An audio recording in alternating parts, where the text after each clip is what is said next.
This video is brought to you by Squarespace. The Luigi's Mansion series. Can all 5 of these games be 100% completed in 100 measly hours? Let's find out.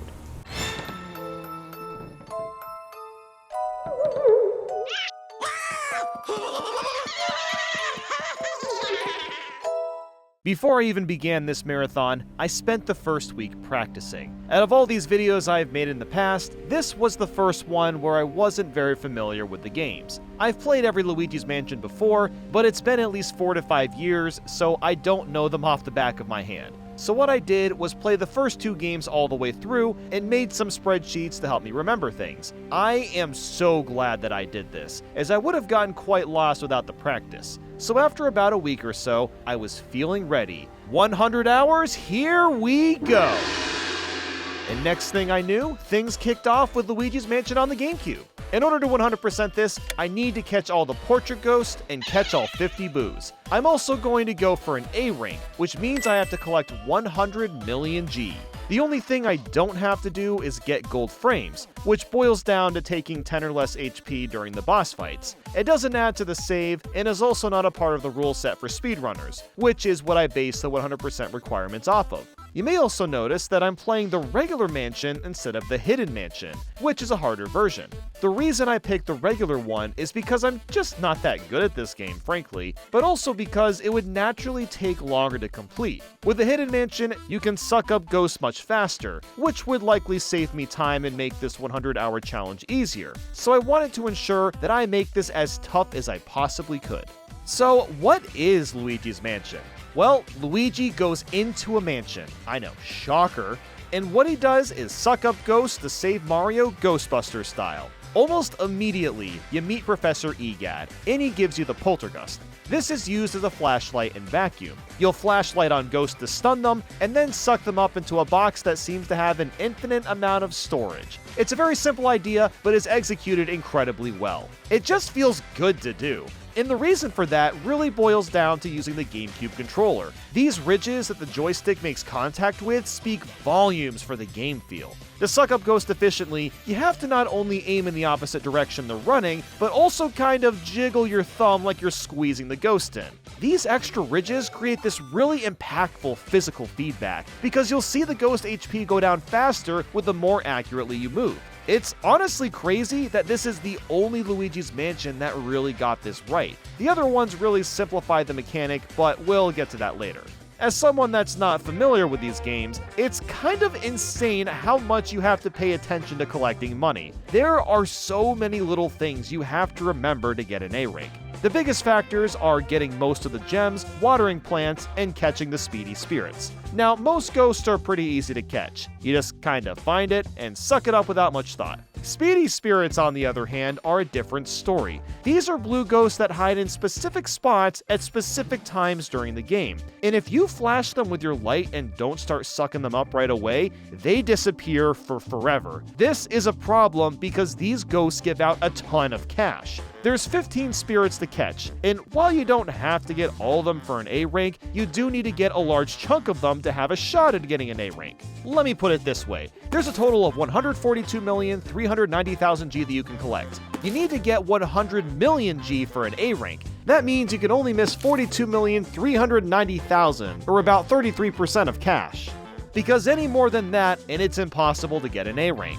And that's a problem because the speedy spirits give out a large chunk of cash. It's really easy to accidentally zap them with your flashlight and slightly miss time sucking them up, only for them to vanish. This added a lot of despair and stress when playing. So what I basically had to do was save before approaching a speedy spirit, and if I missed it, which I did a lot, I just reset the game and try again. We also need to catch most of these golden mice, where some of them spawn randomly, and others you have to take a snapshot of hidden cheese so they'll pop out. These were a lot easier to get, thankfully. And finally, we had to do a lot of gardening. Not only can your poltergust produce fire and water, but you'll use these elements in the mansion to unlock things. Fire is usually used to light up candles, while water is for watering all sorts of plants. It truly can't be understated just how many plants there are. It takes quite a while to run around and water everything. But the thing is that I had to do it because plants often drop large amounts of moolah, and one of these plants can make or break your chances of getting an A rank. See, there's a plant in the backyard that you have to water 3 times at very specific moments when playing, and if you forget to water the plant when you're supposed to, you're practically guaranteed to miss getting an A rank. So while I was worried about getting enough money, this is by far my favorite Luigi's Mansion. It's so charming and it's still such a blast to play. I really love how goofy and creative the portrait ghosts are. I mean, right from the get-go, you get transported into a crib and have to fight a huge baby. It's just so silly. Then of course there's Mr. Lugs, who's just a big old gluttony guy. Jarvis is just a little dude that hides in jars, and you gotta love Biff.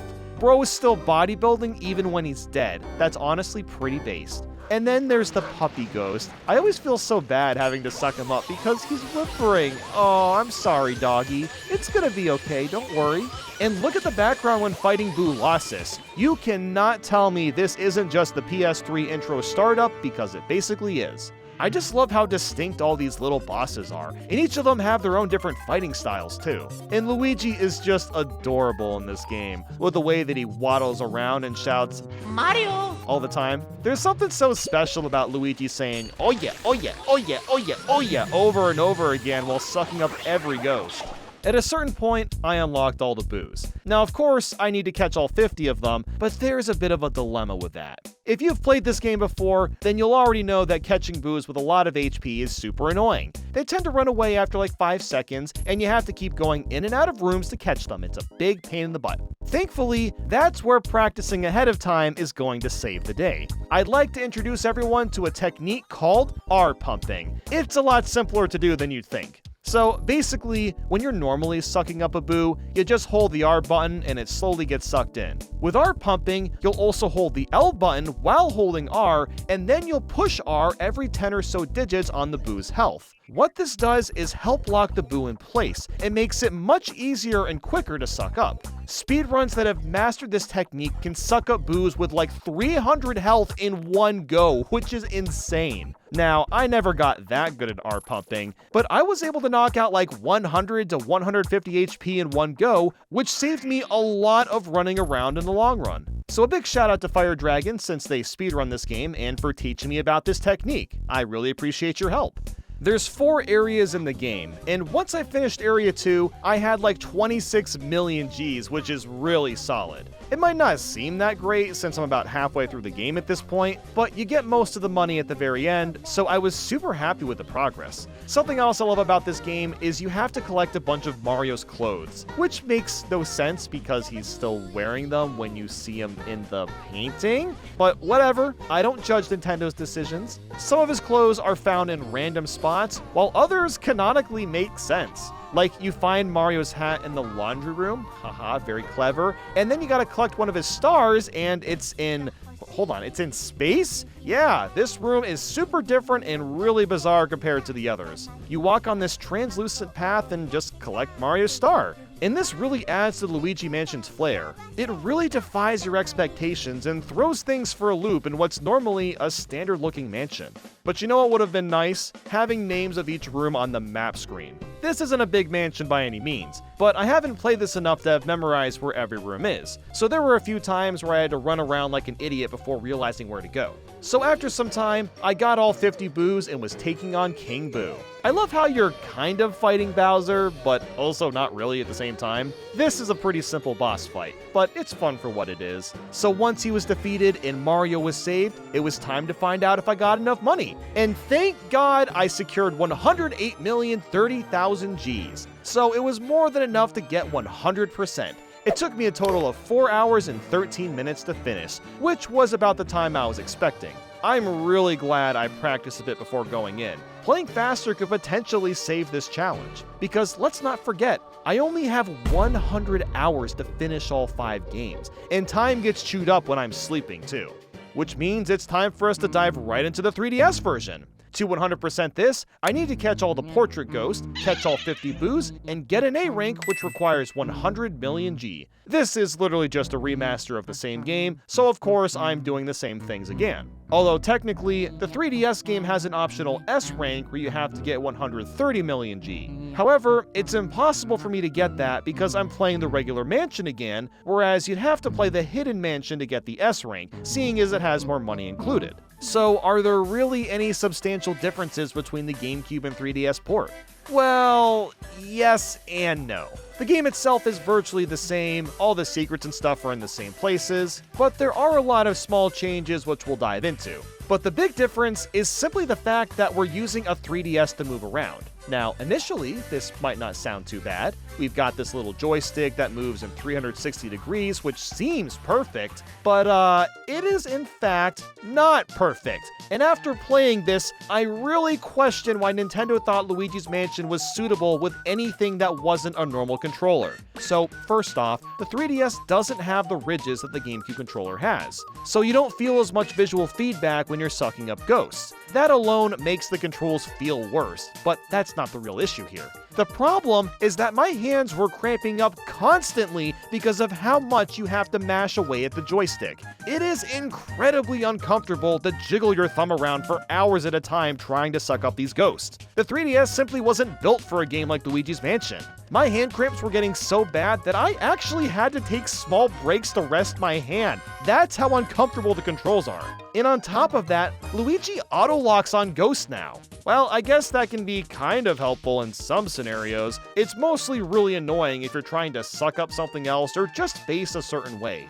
And do you want to know how turning the poltergust works? You use this tiny little nub, and my god, this is absolute hell on your thumb. If you're watching this and you happen to have a pencil with an eraser nearby, first off, I don't know why you're sitting next to a pencil, but I'm proud of you for that. And if you are that person, I want you to grab that pencil. Okay, you got it in your hand. I want you to start pushing down on the eraser and jiggle it around. And do that for the rest of this video's length. By the end, I guarantee that your thumb skin is gonna feel raw and deflated like my thumb. That's what it feels like to use this nub. But hey, at least there's kind of a solution here. To make catching ghosts easier, you can use the strobe bulb from Dark Moon. This makes zapping a ghost without getting away a lot easier, since just casually moving in a ghost's direction no longer reveals its heart. All I can say is that I am so glad that option was included. It made finishing the 3DS version a bit easier. But can we talk about the frame rate? It runs fine for the most part, but look at how bad the frames get during the cutscenes. And why are the ghosts so much more transparent as well? I really don't see a benefit to play this on anything but a GameCube. I mean, really.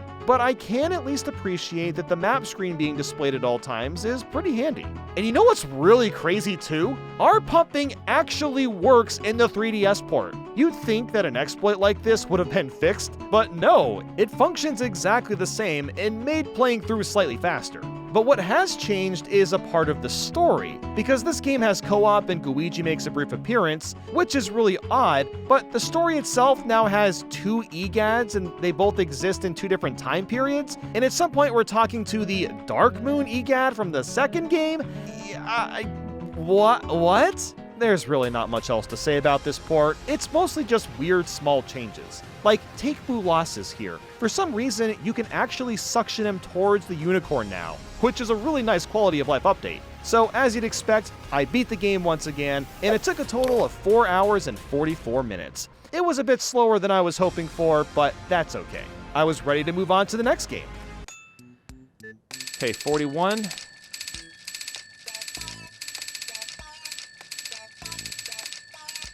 Oh no, it was so close. Oh no. Oh, that's not good. You might be wondering, why did I get a B rank and not an A rank? Well, I'll tell you, I made one teeny tiny error. And that was forgetting to water the backyard plant outside. And it's not that I forgot entirely, I forgot to do it one time. Literally just one time. Do you want to know how much money I missed out on because of this? 20 million G. The only reason I didn't get an A rank is because of this stupid plant that you have to water at specific points in playing. So I wasn't really sure what to do. I mean, I literally did everything to get 100% except water one plant. So do I try again or move forward? Well, here's the thing. I've already chewed up so much time playing these first two games. 100 hours goes by a lot faster than 1 week, so I guess I'll just keep going.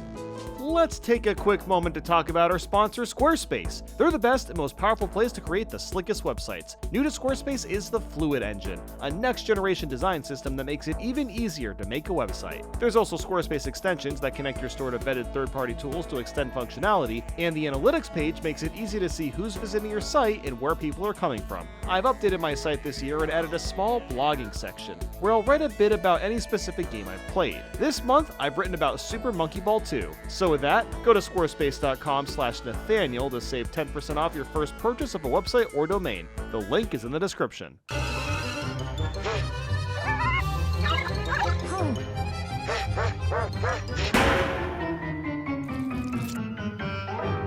I decided to move forward with Luigi's Mansion Dark Moon.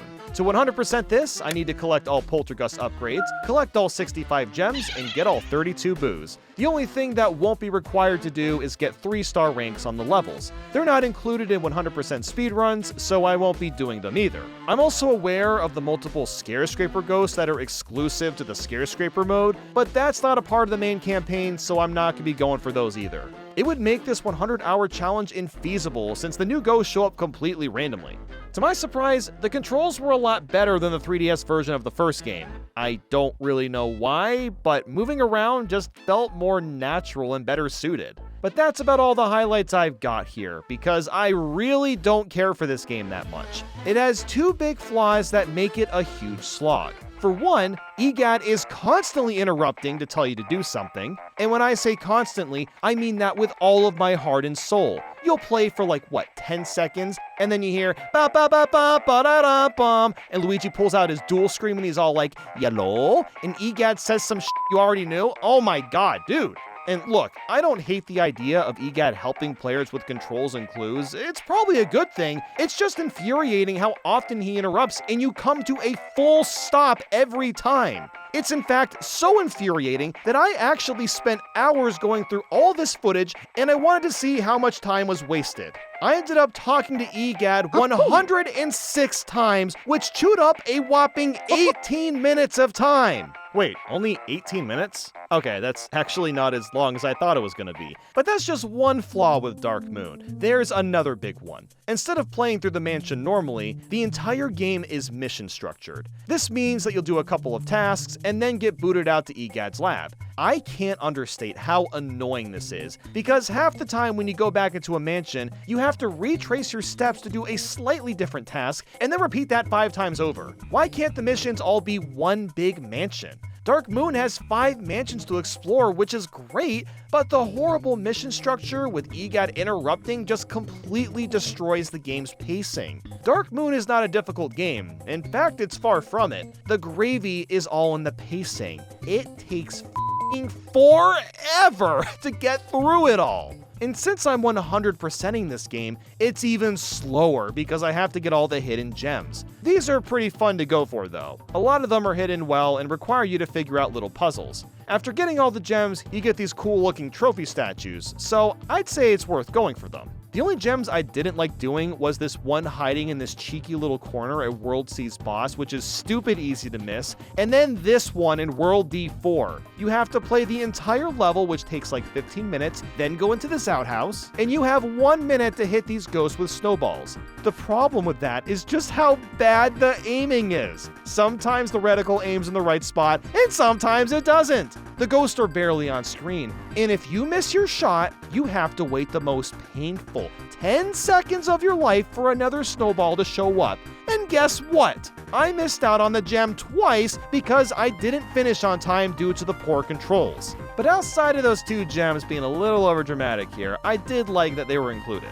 Collecting boos, on the other hand, is a vastly different experience. You have to find it with a dark light, and then you suck up its tongue and it kind of bounces around the room it's in, and you just repeat that until it's sucked up. It's not as enjoyable compared to the first game, but at least he doesn't leave the area over and over. And speaking of ghosts, they really changed the style quite a bit. They look a lot more cartoony, and they even act more like kids themselves instead of trying to be scary. And yeah, I get this is a Nintendo game, but the style of Ghost from the first game just fit the mood a lot better. There's not even Portrait Ghost, which is a huge bummer. You're basically fighting the same 5 or 6 ghost types the entire time. The bosses have been updated though, and I really like these a lot. You'll fight a huge spider, a massive knight, you got this icy face guy, which I don't know how to explain what it looks like, but yeah, the bosses are pretty fun, and they've all got unique methods to taking them out. And this is a bit of a weird thing to point out, but the map screen is so much better compared to Mansion 1 on 3DS. Luigi actually moves in real time, so it's slightly more convenient, and I can appreciate that. So while this game is super boring, I'm chugging through it. The only real problem at this point is just my hands cramping up. I've already brought up how uncomfortable it was to play Mansion 1 on 3DS. This is the same thing but 5 times longer, and it got to the point that I literally had to take handbrakes every 30 to 45 minutes because my palms were getting weak and sweaty, and for some reason my arms were getting kind of heavy. And can I just talk about the Toad missions? These are nice changes of pace, but they can be really silly sometimes. Like this Toad in World C has a fear of clocks. Yes, time, watches, clocks! Excuse me? I mean, well, okay, you know, the more I think about it, time is kind of scary. It's the one element of our lives that we aren't able to control. It feels like it moves faster with the more aware you become of life. And then when you're in your 30s, you truly realize how fast it is. And by then, it's too late, and wait, hold on, where was I? Oh, yeah, Luigi. Now, I've talked a lot of smack about Dark Moon, but with everything I've said, I still think it's an alright game overall. It's something that's really best played in short spurts, but I don't have short spurts. I've got like 70-ish hours left on the clock. We're already a quarter of the way through the entire marathon. But I kept on persisting. I got through the levels that take like 8 years to finish, and sucked up King Boo at the end. Which, by the way, this boss fight is so much better than the first game. There's a lot more variety, and it's honestly one of the best bosses in the entire series. So you might think that I'm done. Yeah, nuh-uh. Nope, no, I'm not done yet. Of course not. Despite playing this game for so damn long, I somehow did not get enough money to fully upgrade the Poltergust. So what I had to do was grind out the first level in the game until I eventually got enough money to upgrade. The grind didn't take a super long time, all things considered, but after how sluggish Dark Moon is, I was so ready for it to be over. So after like, I don't know, an hour or so, I unlocked the Super Poltergust and 100% the game in 12 hours and 55 minutes. So as you can see, it took quite a while to finish. I'm so glad it's over.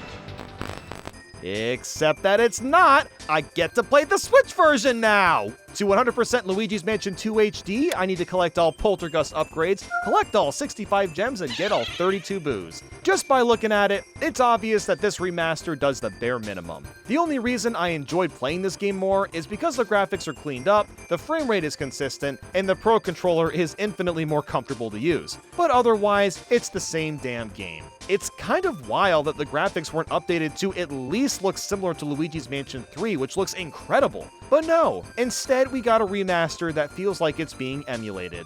And honestly, for most people, that's gonna be enough. $60 is a bit expensive for it, but it makes sense why Nintendo charged that much for a remaster of this caliber. Luigi's Mansion 3 as of now has sold over 10 million copies, so there's clearly a high demand for this franchise. And that's also why Metroid Prime Remastered was sold for $40. The demand just isn't there. Yet I seize to understand why some people don't understand these basic economics, but anyway, I'm getting off track here. Now, since I just played this game, I should be able to get through it a little bit faster. There were a lot of moments in the 3DS version where I had to check my spreadsheet because I wasn't sure where a gem was, but now I'm going to remember their hiding spots a bit better. What really baffles me about this remaster is they could have fixed a couple of glaring issues. Like, here's an example. Instead of EGAD stopping you in your tracks to tell you something, couldn't a dialogue box of what he was going to say pop up instead? Like, maybe just leave the DS interruptions to only super important announcements? I don't know, could have helped a little bit.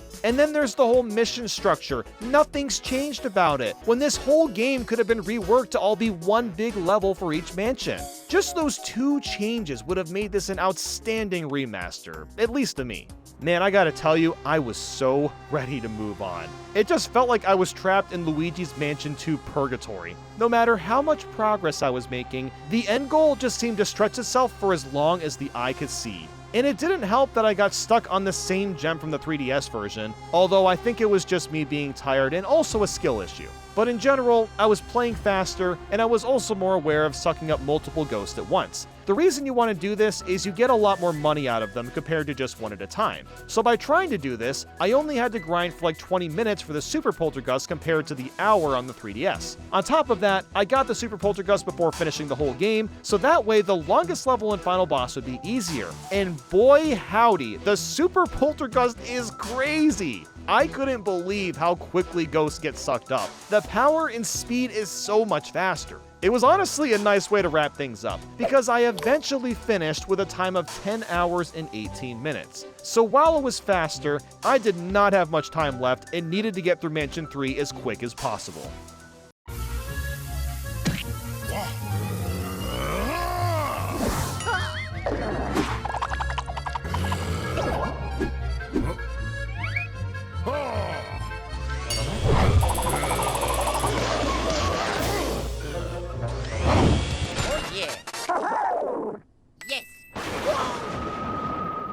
It all comes down to the final game, Luigi's Mansion 3.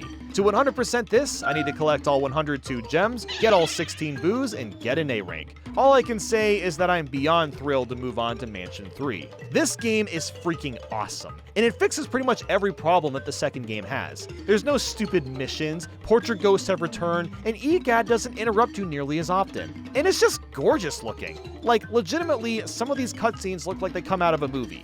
The one big qualm I've noticed people bring up is the combat. Sucking up ghosts is the same as usual, but now you can slam them into the ground. This not only does a lot of damage, but you can also attack and stun other ghosts around you. While this new way of combat has simplified things a good amount, you can't deny how satisfying it can be. Just smacking the absolute crap out of ghosts and throwing them into objects that get obliterated on top of that, it's simply pure fun. The gems and boos function pretty similar to how they did in Dark Moon. The main difference is that finding the boos are a bit harder. There's one on each floor, and you have to use your controller and feel for which spot has the strongest rumble. It was kind of confusing at first, but after a couple floors, it's pretty easy to spot them. Getting an A rank also isn't as scary this time around. Money can't vanish away from one mistake, but you really need to suck up everything around you. There's a finite amount of cash, and you'll need to check every nook and cranny. Now, that might sound a bit tedious to do, but it's actually not in the slightest. Something about the way Luigi sucks up stuff and how objects move around is intensely gratifying. You're rewarded incredibly well for trying to find all the cash. I probably could have spent several more hours cleaning up each room, but the time was ticking. I started this game with less than a day to go, and I still had to sleep. So the crunch to finish was starting to feel real. While I was mentally feeling good about finishing on time, I already knew that it was gonna be close. And I haven't even gotten into Luigi yet, who's by far the best Mario character to ever exist. Luigi can pass through spikes and walls with gaps, and is used for a lot of puzzles. Using Luigi and Gooigi for boss battles and puzzles is pretty intuitive. You wouldn't think that adding a second character would change the game up that much, but he really adds a lot to the puzzles and how different they are compared to the first and second games. And my god, the floors in this hotel are beyond creative. The entire dance floor is amazing, then you've got this huge and extravagant pyramid area, and you gotta love how they brought back the gym theme from the first game and made an entire floor around it. And don't even get me started on the film floor where you're on set and reenact a Godzilla scene as a boss. This game is simply amazing, but it was hard for me to really grasp that in the moment. My time was ticking fast, and it got to the point where I only had 10 hours left. But forget about that. Guess what got announced while I was playing the marathon? Shrek 5, baby! Aw, yeah! All we really got was this dancing 5 for 10 seconds, but I was freaking stoked! After all this time, we're finally getting a new Shrek, and it's got the original cast! Man, I'm so excited for it. Although honestly, I have no idea what they could even do for a 5th movie. Shrek Forever After wraps up with Shrek almost losing his entire life to a Rumpelstiltskin contract. I mean, that's pretty intense. Like, how are they even gonna top that? The only thing I can really imagine is that Shrek and Fiona's kids have grown up a bit and they're teenage ogres. But what the hell does a teenage ogre look and act like anyway? I feel like that could be interesting, honestly. Like, maybe Felicia's dating some ogre guy behind Shrek's back, and then Shrek finds out and gets super mad at her for betraying his trust? Or maybe Shrek and Fiona have a divorce? Dude, that would be a crazy premise for a Shrek movie. And then the plot comes from the kids' perspectives of having to live the life of going between mom and dad. That's a story we haven't really seen told from an animated film like this one, but I don't know, maybe that's a bit too dark. But hey, Shrek's always been about breaking the norm, so... Wait a minute, where were we? Oh yeah, right, Luigi's Mansion 3, I forgot. How long did I talk about Shrek? Oh my god, only 5 hours? Dude, this is actually coming down to the wire. I've been getting the gems along the way, but what's taking so long is the fact that I have to slow down and keep collecting money. I'm pretty close to A rank, but I need 70,000 G to reach it. It wasn't until the very final floor when I finally got enough cash and was set in stone to finish. With mere hours left, all I had left to do was tackle King Boo. And let me tell you, this is by far the worst King Boo fight in the whole franchise. Maybe that's a bit overdramatic, you say? Well, there's one thing that ruins the entire fight. This silly little timer makes the King Boo fight one of the most annoying in the whole game. Now, of course, I am fatigued from being a degenerate for 96 hours straight, but the timer really ruined the fight for me. While avoiding King Boo's attacks, he'll occasionally throw bombs that you have to throw back at King Boo to hit him. Now, have you noticed anything particular about this fight? Yeah, see that fun little reticle that pops up? The same reticle from the second game that I hated so much? Yeah, it's pretty much the same targeting system. And that is an absolute pain in the ass. Hitting King Boo feels completely random. Sometimes the reticle works and sometimes it doesn't. So I redid this King Boo fight like, I don't know, several times in a row. And the only reason was because of the timer. You basically get like 2 or 3 attempts to hit King Boo in this final phase. And because the targeting system is so unreliable, it felt like pure dumb luck when it actually worked. What? Bro, that was literally luck. You don't even understand. I threw that on a whim. See? Look at that! Like, how on earth did I target the Boo that was the most far away? Okay, you know what? Whatever. It's done. I don't care anymore. I 100% Luigi's Mansion 3 in 15 hours and 46 minutes, and I had a total of 2 hours, 37 minutes, and 41 seconds to spare. That, my friends, is what we call in the business a close one. A very, very close one. Wow. That was kind of crazy.